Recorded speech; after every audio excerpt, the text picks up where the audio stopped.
S ticket book ಬೆನ್ನಲ್ಲೇ ಏರ್ಪೋರ್ಟ್ನಲ್ಲಿ SIT ಅಧಿಕಾರಿಗಳು highly alert ಆಗಿದ್ದಾರೆ. ಸ್ಪೆಷಲ್ ಇನ್ವೆಸ್ಟಿಗೇಷನ್ ಟೀಮ್ ಇದೆಯಲ್ಲ, ಅವರು ಇಷ್ಟು ದಿನಗಳ ಕಾಲ ಕಾದು ಕಾದು ಸುಸ್ತಾಗೋಗ್ಬಿಟ್ಟಿದ್ರು. 196 ದೇಶಗಳಿಗೂ ಕೂಡ ನೋಟಿಸ್ ಅನ್ನ ಜಾರಿ ಮಾಡಿದ್ರು. ಬ್ಲೂ ಕಾರ್ನರ್ ನೋಟಿಸ್ ಅನ್ನ ಇಶ್ಯೂ ಮಾಡಿದ್ರು, ಬ್ಲಾಕ್ ಕಾರ್ನರ್ ನೋಟಿಸ್ ಅನ್ನ ಇಶ್ಯೂ ಮಾಡಿದ್ರು. ಇನ್ನೇನು ಕೊನೆ ಗಳಿಗೆಯಲ್ಲಿ ರೆಡ್ ಕಾರ್ನರ್ ನೋಟಿಸ್ ಒಂದನ್ನ ಇಶ್ಯೂ ಮಾಡಬೇಕಾಗಿತ್ತು. ಅಷ್ಟರೊಳಗಡೆ ಆರೋಪಿನೇ ಈಗ ನಾನು ಭಾರತಕ್ಕೆ ಬರ್ತಾ ಇದ್ದೀನಿ ಅನ್ನುವಂಥ ವಿಡಿಯೋವನ್ನ ಹರಿಬಿಟ್ಟಿದ್ದಾರೆ. ಬಟ್ ಈಗ ಪ್ರಜ್ವಲ್ ರೇವಣ್ಣ ಏರ್ಪೋರ್ಟ್ಗೆ ಬಂದ್ರು ಅಂದ ತಕ್ಷಣ ಎಸ್ಐಟಿ ಅಧಿಕಾರಿಗಳು ಹಿಂದೆ ಮುಂದೆ ನೋಡದೆ ಅವರನ್ನ ಬಂಧಿಸೋದ್ರಲ್ಲಿ ಕಾರ್ಯಪ್ರವೃತ್ತರಾಗ್ತಾರೆ. ಅದಾದ ನಂತರ ಆರೋಪಿ ಪ್ರಜ್ವಲ್ ರೇವಣ್ಣನವರಿಗೆ ವೈದ್ಯಕೀಯ ಪರೀಕ್ಷೆಯನ್ನು ಕೂಡ ನಡೆಸಲಾಗುತ್ತೆ. ಪ್ರಜ್ವಲ್ನನ್ನ ಬಂಧಿಸಿ ತನಿಖೆ ನಡೆಸುವ ಬಗ್ಗೆಯೂ ಕೂಡ ಎಸ್ಐಟಿ ಈಗಾಗಲೇ ಮೆಗಾ ಪ್ಲಾನ್ ಅನ್ನ ಹಾಕೊಂಡಿರುವಂತದ್ದು. ವೈದ್ಯಕೀಯ ಪರೀಕ್ಷೆ ನಡೀಲೇಬೇಕು, ಸತ್ಯ ಅಸತ್ಯತೆ ಏನು ಅನ್ನೋದನ್ನ ತಿಳ್ಕೋಬೇಕು. ಪ್ರಜ್ವಲ್ ರೇವಣ್ಣನವರಿಗೆ ಯಾವುದೇ ಕಾರಣಕ್ಕೂ ಕೂಡ ಅವರು ಅಂದುಕೊಂಡಂತಹ ಪ್ಲಾನ್ ಏನಿದೆಯಲ್ಲ ಅದು ಸಕ್ಸಸ್ ಆಗೋದಕ್ಕೆ ಸಾಧ್ಯನೇ ಇಲ್ಲ. ಅವರಿಗಾಗಲೇ ಒಂದು ಪ್ಲಾನ್ ಕೂಡ ಹಾಕೊಂಡಿದ್ರು. ನಿರೀಕ್ಷಣಾ ಜಾಮೀನಿಗಾಗಿ ಕೋರ್ಟ್ ಮೊರೆ ಕೂಡ ಹೋಗಿತ್ತು. ಮೇ 29ನೇ ತಾರೀಕು ನಿರೀಕ್ಷಣಾ ಜಾಮೀನು ನೀಡಬೇಕು ಅಂತ ಪ್ರಜ್ವಲ್ ರೇವಣ್ಣನವರ ಪರ ವಕೀಲರಾದಂತಹ ಅರುಣ್ ಅವರು ಜನಪ್ರತಿನಿಧಿಗಳ ವಿಶೇಷ ನ್ಯಾಯಾಲಯಕ್ಕೆ ಅರ್ಜಿಯನ್ನು ಕೂಡ ಸಲ್ಲಿಸಿದರು. ಇವರಿಗೆ ಏನ್ ಹೇಳ್ಬೇಕಂತಾನೆ ಗೊತ್ತಾಗ್ತಾ ಇಲ್ಲ.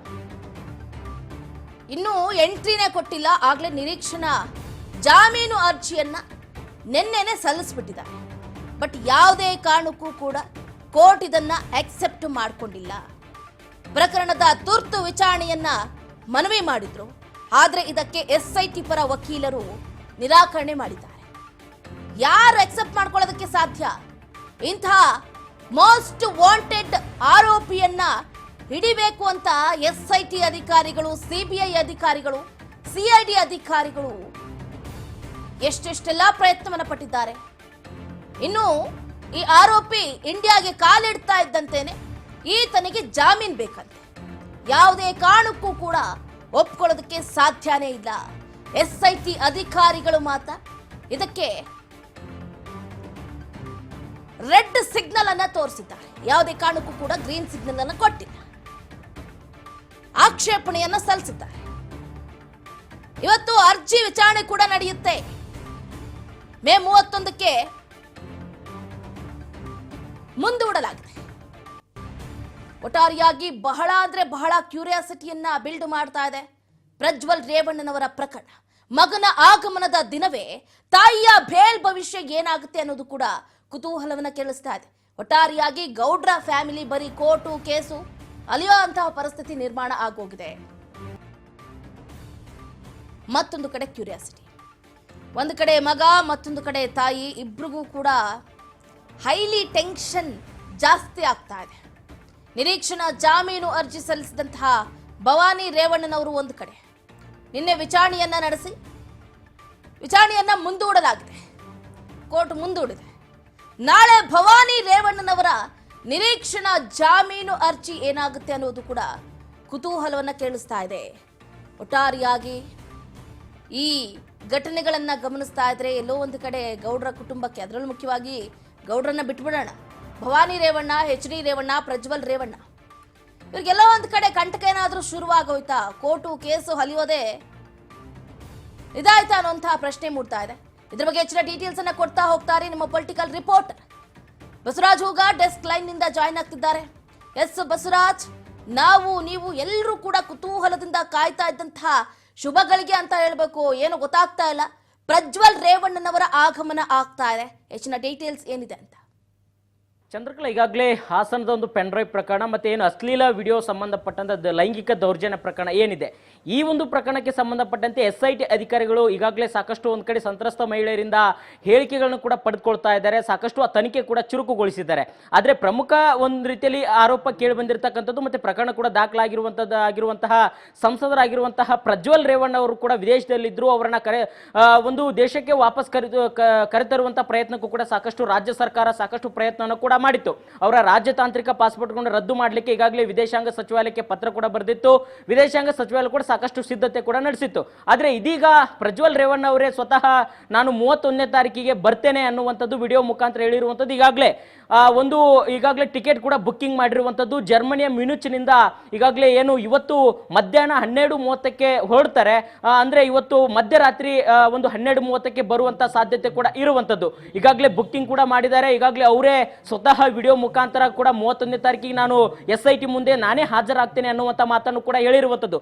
ಈಗಾಗಲೇ SIT ಅಧಿಕಾರಿಗಳು ಅವರನ್ನ ಬಂಧಿಸಲಿಕ್ಕೆ ಸಾಕಷ್ಟು ಸಿದ್ಧತೆ ಕೂಡ ನಡೆಸ್ತಾ ಇದ್ದಾರೆ. ಮತ್ತೆ ಒಂದ್ ಕಡೆ ಈಗಾಗಲೇ ಅವರಿಗೆ ವಾರೆಂಟ್ ಕೂಡ ಜಾರಿ ಆಗಿರುವಂಥದ್ದು, ತಕ್ಷಣ ಬಂಧನ ಮಾಡಬೇಕು ಅನ್ನುವಂಥ ನಿಟ್ಟಿನಲ್ಲಿ. ಹಾಗಾಗಿ SIT ಅಧಿಕಾರಿಗಳು ಕೂಡ ಈಗಾಗಲೇ ಮೊನ್ನೆ ಗೃಹ ಸಚಿವರು ಕೂಡ ಹೇಳಿದ್ರು ಅವ್ರ ಮೇಲೆ ವಾರೆಂಟ್ ಕೂಡ ಜಾರಿಯಾಗಿದೆ, ಹಾಗಾಗಿ ಏರ್ಪೋರ್ಟ್ಗೆ ಬಂದ ತಕ್ಷಣ ಅವ್ರನ್ನ ಬಂಧಿಸ್ತೇವೆ, ಬಂಧನ ಮಾಡಬೇಕು ಅನ್ನುವಂಥ ನಿಟ್ಟಿನಲ್ಲಿ ಕೂಡ ಗೃಹ ಸಚಿವರಾಗಿರ್ತಕ್ಕಂಥ ಡಾಕ್ಟರ್ G. ಪರಮೇಶ್ವರ್ ಕೂಡ ಹೇಳಿದ್ರು. ಅದರಂತೆ ಈಗಾಗಲೇ ಕೆಂಪೇಗೌಡ ವಿಮಾನ ನಿಲ್ದಾಣಕ್ಕೆ ಬರುತ್ತಿದ್ದಂತೆ ಪ್ರಜ್ವಲ್ ರೇವಣ್ಣ ಅವರನ್ನ SIT ಅಧಿಕಾರಿಗಳು ಕೂಡ ಅಲ್ಲಿ ಈಗಾಗಲೇ ಹಲವು ದಿನಗಳಿಂದ ಕೂಡ ಆ ಏರ್ಪೋರ್ಟ್ ನಲ್ಲಿ ಬೀಡ್ ಬಿಟ್ಟಿರುವಂತದ್ದು. ಹಾಗಾಗಿ ಏನು ಈಗಾಗಲೇ ಅವರು ಬುಕ್ಕಿಂಗ್ ಕೂಡ ಮಾಡಿದ್ದಾರೆ, ಅದನ್ನ ಆಧರಿಸಿ SIT ಅಧಿಕಾರಿಗಳು ಕೂಡ ಪ್ರಜ್ವಲ್ ರೇವಣ್ಣ ಬಂದ ತಕ್ಷಣ ಅವ್ರನ್ನ ಬಂಧಿಸುವಂತ ಪ್ರಯತ್ನ ಕೂಡ ಮಾಡ್ತಾರೆ. ಈಗಾಗಲೇ ಅವರು ವಿದೇಶದಲ್ಲಿ ಇದ್ದುಕೊಂಡೇ ಒಂದು ಜಾಮೀನಿಗೂ ಕೂಡ ಸಾಕಷ್ಟು ಒಂದ್ ಕಡೆ ಅರ್ಜಿ ಕೂಡ ಹಾಕಿದ್ರು. ಆದ್ರೆ ನಾಳೆ ಕೂಡ ಇರುವಂತದ್ದು, ಆ ಅರ್ಜಿ ವಿಚಾರಣೆ ಕೂಡ ನಾಳೆ ಮುಂದಕ್ಕೆ ಹೂಡಿರುವಂತದ್ದು. ಹಾಗಾಗಿ ನಾಳೆ ಕೂಡ ವಿಚಾರಣೆ ಸಂಬಂಧಪಟ್ಟಂತೆ ಇರುವಂತ ಕಾರಣದಿಂದ ಅವರು ಕೂಡ ಹಾಜರಾಗುವಂತ ಸಾಧ್ಯತೆ ಕೂಡ ಇರುವಂತದ್ದು. ಅಂದ್ರೆ ವಿದೇಶದಲ್ಲಿದ್ದೇ ಜಾಮೀನು ಪಡೆದುಕೊಳ್ಳಿಕ್ಕೆ ಸಾಕಷ್ಟು ಪ್ರಯತ್ನ ಪಟ್ಟರು. ಆದ್ರೆ ನಾಳೆ ಏನಾಗುತ್ತೆ, ಜಾಮೀನು ಸಿಗುತ್ತಾ ಸಿಗಲ್ವಾ ಅನ್ನುವಂಥದ್ದು ಒಂದ್ ರೀತಿಯಲ್ಲಿ ಕುತೂಹಲ ಮೂಡಿಸಿರುವಂತದ್ದು. ಹಾಗಾಗಿ ಒಂದ್ ಕಡೆ ಭವಾನಿ ರೇವಣ್ಣ ಅವ್ರದ್ದು ಕೂಡ ನಾಳೆ ಕಡೆ ವಿಚಾರಣೆ ಇರುವಂತದ್ದು, ಅದರಂತೆ ಪುತ್ರನದ್ದು ಕೂಡ ನಾಳೆನೇ ವಿಚಾರಣೆ ಇರುವಂತದ್ದು. ಹಾಗಾಗಿ ಸಾಕಷ್ಟು ಒಂದ್ ಕಡೆ ನಾಳೆ ದಿನ ಒಂದು ಹೈ ವೋಲ್ಟೇಜ್ ಒಂದ್ ರೀತಿಯಲ್ಲಿ ರಾಜ್ಯ ರಾಜಕೀಯದಲ್ಲಿ ಒಂದು ಸಂಚಲನ ಮೂಡಿಸುವಂತಹ ಒಂದು ಪ್ರಕರಣ ಕೂಡ ನಡೆಯುವಂತಹ ಸಾಧ್ಯತೆ ಕೂಡ ಇರುವಂತದ್ದು. ಚಂದ್ರಕಲಾ.